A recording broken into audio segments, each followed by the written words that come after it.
नमस्कार दोस्तों, आज की इस वीडियो में बात करेंगे इंडियन ऑयल कॉर्पोरेशन लिमिट की एक वैकेंसी निकल के आया है, जिसके बारे में मैंने आपको फुल डिटेल्स प्रोवाइड करूंगा। फॉर्म फिलअप की सारे डिटेल्स इसमें आपको टोटल 1744 पोस्ट देखने को मिल जाएगा और इसमें आपको मेल फीमेल दोनों कैंडिडेट अप्लाई कर सकते हैं। ऑल इंडिया वैकेंसी है। इसका अप्लाइंग डेट है 14 दिसंबर 2022 से और इसका लास्ट डेट है 3 जनवरी 2023 तक आपको ये फॉर्म फिलअप कर सकते हैं। स्टेट वाइज यहाँ पर आपको वैकेंसी जारी कर दिया गया है। इसका फॉर्म फिलअप के लिए मिनिमम एज लिमिट रखा गया है 18 से 24 तक। यहाँ पर आपको technical apprentice, trade apprentice, graduate apprentice सारे पोस्ट यहाँ पर आपको मिल जाएगा। हिसाब से यहाँ पर आपको वैकेंसी जारी कर दिया गया है। ये फॉर्म फिलअप करने के लिए आपको मिनिमम 10 पास और ITI कैंडिडेट होना चाहिए। तो दोस्तों, अगर आप फॉर्म फिलअप गुरुजी पर पहली बार आए हो तो चैनल को सब्सक्राइब करके बेल आइकन दबा के ऑल कर दीजिए। ऐसे हर तरह की जॉब की नोटिफिकेशन के अपडेट और फॉर्म फिलअप प्रोसीजर में आपको प्रोवाइड करता हूं। और हमारे टेलीग्राम, ट्विटर, इंस्टाग्राम और फेसबुक पेज से भी जुड़ सकते हैं। तो दोस्तों, चलते हैं फॉर्म फिलअप प्रोसीजर की ओर। तो पहले आपको आना पड़ेगा इंडियन ऑयल की ऑफिशियल वेबसाइट पे, नहीं तो मैं अपने डिस्क्रिप्शन पे इसका लिंक आपको प्रोवाइड कर दूंगा। तो उस लिंक पे आने के बाद यहाँ पर आपको न्यू रजिस्ट्रेशन पे आपको क्लिक करना पड़ेगा। जैसे आप न्यू रजिस्ट्रेशन पे क्लिक करोगे, आपके सामने एक नया पेज ओपन हो जाएगा। यहाँ पर आप कौन सी स्टेट के बासिंदा है यहाँ पर आपको देना पड़ेगा। उसके बाद यहाँ पर आप कौन सी पोस्ट के लिए आवेदन करना चाहते हो यहाँ पर आपके हिसाब से यहाँ पर आप सिलेक्ट कर लेना होगा। उसके बाद यहाँ पर आपका लोकेशन प्रेफरेंस, आप कौन सी जगह आपका एग्जाम देना पसंद करोगे यहाँ पर आप सिलेक्ट कर सकते 5 प्लेस, लेकिन एक देना आपको मैंडेटरी है। आपके हिसाब से यहाँ पर आप चूज कर लेना जितना आप दे सकते हो। उसके बाद यहाँ पर आपको NAPS और NATS रजिस्ट्रेशन रहना जरूरी है। अगर आपके पास NAPS और NATS रजिस्ट्रेशन नहीं है तो यहाँ पर आपको क्लिक हियर पर रजिस्ट्रेशन पर आपको क्लिक करना होगा। जैसे आप क्लिक करोगे यहाँ पर आपके सामने एक नया पेज ओपन हो जाएगा। अगर आप ITI स्टूडेंट क्लियर हो गया तो यहाँ पर आपका रोल नंबर यहाँ पर देने के बाद फाइन डिटेल्स पे आपको क्लिक करना होगा। अगर आप ITI स्टूडेंट नहीं तो इस बॉक्स पे आपको क्लिक करने की जरूरत नहीं होगा। यहाँ पर आपका जो नेम है यहाँ पर आपको डालना पड़ेगा। उसके बाद यहाँ पर आपका फादर्स नेम, मदर्स नेम और स्पाउस नेम यहाँ पर आपके हिसाब से डालना होगा। उसके बाद यहाँ पर आप जिसका नेम डालेंगे उसके साथ यहाँ पर आपका जो रिलेशन है यहाँ पर आपको डालना होगा। उसके बाद यहाँ पर आपका डेट ऑफ बर्थ पे यहाँ पर आपका डेट ऑफ बर्थ चूज करना पड़ेगा। पहले यहाँ पर आपका ईयर, उसके बाद यहाँ पर आपका मंथ, उसके बाद यहाँ पर आपका डेट चूज करना होगा। उसके बाद यहाँ पर आपका जो जेंडर है यहाँ पर आपको सिलेक्ट करना पड़ेगा आपके हिसाब से। उसके बाद यहाँ पर आपका एक वैलिड मोबाइल नंबर देना होगा। उसके बाद अगर आप ऑल्टरनेटिव मोबाइल नंबर देना चाहते हो यहाँ पर आप दे सकते हो, नहीं तो यहाँ पर आपका एक वैलिड ईमेल आईडी देना पड़ेगा। उसके बाद वही ईमेल आईडी यहाँ पर आपको कन्फर्म ईमेल आईडी पर डालना जरूरी है। जैसे आप डालोगे फिर से यहाँ पर आपका एक पासवर्ड डालना पड़ेगा। पासवर्ड आपका ऐसे होना चाहिए, कुछ बड़ा अल्फाबेट, उसके बाद कुछ छोटा अल्फाबेट, कुछ न्यूमेरिकल नंबर और कुछ स्पेशल कैरेक्टर होना चाहिए। उसके बाद वही पासवर्ड यहाँ पर आपको कंफर्म पासवर्ड पे डालना होगा। सारे डालने के बाद यहाँ पर आपको इस बॉक्स पे क्लिक करना होगा। उसके बाद यहाँ पर आपको सबमिट पे क्लिक करना होगा। जैसे आप सबमिट पे क्लिक करोगे आपके डाले गए ईमेल आईडी पर एक मेल जाएगा एक्टिवेशन पे। उस पे आपको क्लिक करने के बाद इसको आपको एक्टिव कर देना होगा। जैसे आप एक्टिव करोगे आपके यहाँ पर आपका एक रजिस्ट्रेशन नंबर आ जाएगा। उस नंबर को यहाँ पर आपको डालना जरूरी है। डालने के बाद यहाँ पर आपका जो कास्ट है, general, EWS, OBC, SC ST यहाँ पर आपको डालना होगा आपके हिसाब से। आपका जो कैटेगरी है उसके अकॉर्डिंग आपका जो कास्ट है यहाँ पर आपको डालना होगा। उसके बाद यहाँ पर आपका डेट ऑफ बर्थ चूज करना पड़ेगा। पहले ईयर, उसके बाद मंथ, उसके बाद ईयर यहाँ पर आपको सिलेक्ट करना पड़ेगा। उसके बाद यहाँ पर आपका जो रिलीजन है यहाँ पर आपको सिलेक्ट करना होगा। उसके बाद यहाँ पर आपका कैंडिडेट नेम पर 10 का मार्कशीट के अकॉर्डिंग यहाँ पर आपका नेम डालना पड़ेगा। आपका जो जेंडर है यहाँ पर आपको डालना पड़ेगा। आपका मैरिटल स्टेटस यहाँ पर आपको डालना पड़ेगा आपके हिसाब से। उसके बाद यहाँ पर आपका इंडियन नेशनलिटी सिलेक्ट करना होगा। उसके बाद यहाँ पर आपका जो पिताजी का नेम है यहाँ पर आपको डालना होगा। माता जी का नेम यहाँ पर आपको डालना पड़ेगा। एक वैलिड आधार कार्ड नंबर, आपका जो आधार कार्ड नंबर है यहाँ पर आपको डालना होगा। उसके बाद यहाँ पर आपका पैन कार्ड नंबर डालना पड़ेगा। मोबाइल नंबर यहाँ पर आपको डालना पड़ेगा। उसके बाद यहाँ पर आपका ईमेल आईडी, आपने NAPS के अकॉर्डिंग जो ईमेल आईडी डाला है वही ईमेल आईडी यहाँ पर आपको डालना होगा। उसके बाद कंफर्म ईमेल आईडी पर फिर से यहाँ पर आपको वही ईमेल आईडी डालना होगा। आपका पासवर्ड डालना होगा।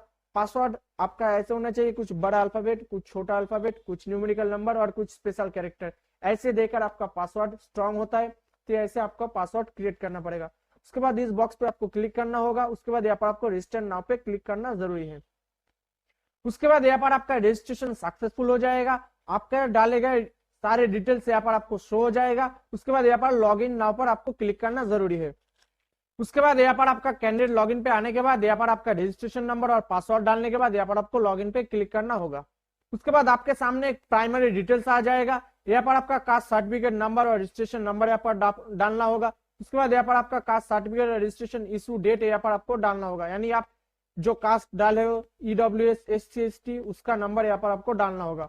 उसके बाद यहाँ पर आपका बैंक डिटेल्स भरना पड़ेगा। ध्यान रखना सही से यहाँ पर आपको bank account number, confirm bank account number यहाँ पर आपको डालना पड़ेगा।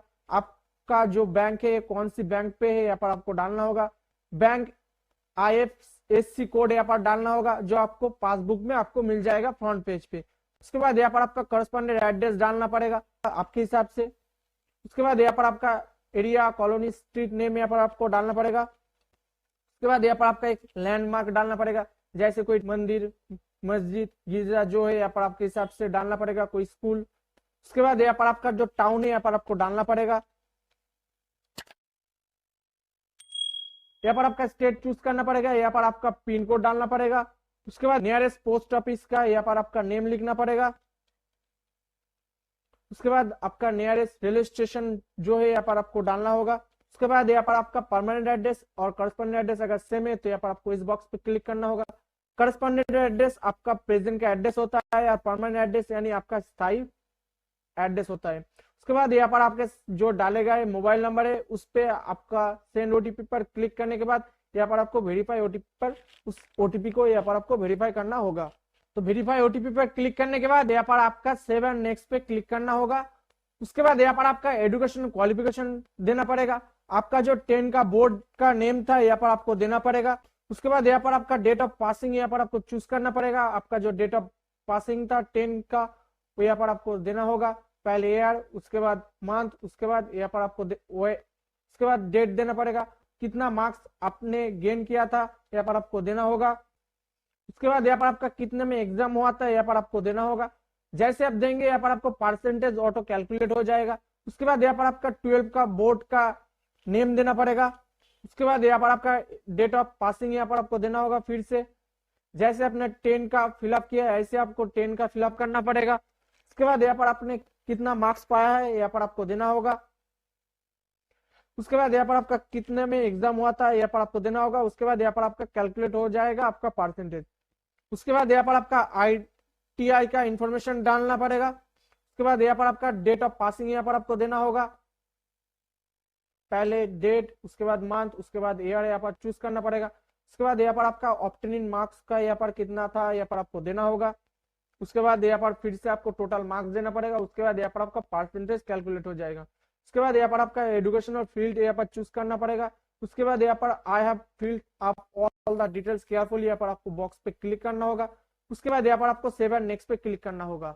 उसके बाद यहाँ पर आपका पासपोर्ट साइज फोटोग्राफ चूज करना पड़ेगा, signature, Aadhaar card, PAN card, cancel cheque और पासबुक यहाँ पर आपको देना पड़ेगा। 10 बोर्ड सर्टिफिकेट देना पड़ेगा, ITI सर्टिफिकेट देना पड़ेगा, कास्ट सर्टिफिकेट देना पड़ेगा, NAPS सर्टिफिकेट देना पड़ेगा। सारे डिटेल्स यहाँ पर अपलोड फाइल पे चूज करने के बाद यहाँ पर आपको देना पड़ेगा। लेकिन ध्यान रखना आपका जो डॉक्यूमेंट्स होगा वो JPG और JPG और PNG फाइल में होना चाहिए और इसका साइज आपको 100 KB से 150 KB के अंदर होना चाहिए। लेकिन आपका फोटोग्राफ और सिग्नेचर 50 KB के अंदर होना मस्ट है। ऐसे करके आपका फोटो, सिग्नेचर, आधार कार्ड सारी डिटेल्स यहाँ पर आपको देने के बाद यहाँ पर आपको इस डिक्लेरेशन पे यहाँ पर आपको क्लिक करना होगा। उसके बाद यहाँ पर आपको सबमिट पे क्लिक करना होगा। जैसे आप सबमिट पे क्लिक करोगे आपके सामने आपका रजिस्ट्रेशन कंप्लीट हो जाएगा, फॉर्म फिलअप कंप्लीट हो जाएगा, उसको आपको प्रिंट कर लेना होगा। उसके बाद अगर आपको प्रिंट करने में कोई दिक्कत है तो यहाँ पर डाउनलोड प्रोफाइल पे क्लिक करके आपका जो एप्लीकेशन है यहाँ पर आप चेक कर सकते हैं। तो उसको आने के बाद यहाँ पर आपका देख रहे हैं यहाँ पर आपका फॉर्म फिलअप हो गया है। तो दोस्तों आज के लिए इतना ही। वीडियो का अच्छा लगा तो लाइक करें, कमेंट करें, किसी भी प्रॉब्लम है तो कमेंट सेक्शन में जरूर करना और हमारे टेलीग्राम, ट्विटर, फेसबुक पेज से भी जुड़ सकते हैं। आज के लिए इतना है। जय हिंद, वंदे मातरम, भारत माता की जय।